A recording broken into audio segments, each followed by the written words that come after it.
Who is Dhul-Qarnayn? Peace everyone. Today I'm going to be going through the question of who Dhul-Qarnayn is, right? And the ideas of him and who he could be. Okay, so let's begin the video.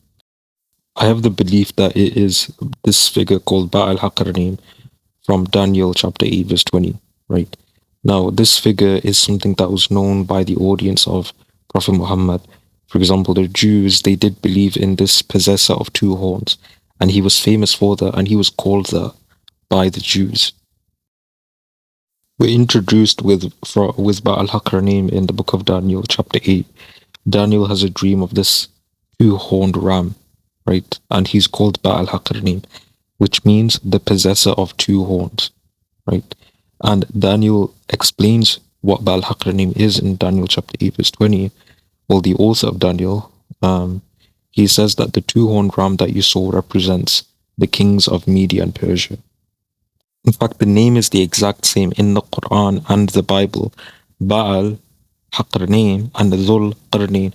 Baal, which means possessor, Qarnayn, Haqarnayn, which means two horns, and then Dhul-Qarnayn, Dhul meaning possessor, and then Qarnayn meaning two horns.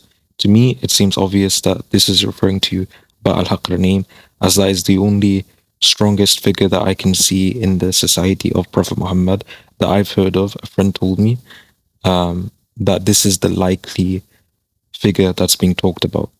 Now, if you look into the verse in Daniel, he is personified, right? So it's fine for the Quran to use the same thing and to speak to the Jews in that way, since they know a personified kingdom as the possessor of two horns, as if it's a singular figure. One of the similarities between Dhul-Qarnayn in the Quran and Ba-al-Haqarnayn, the Median Persian army from the Bible, is that Ba-al-Haqarnayn, the Median Persian army, and Dhul-Qarnayn, they're both famous for building walls, right?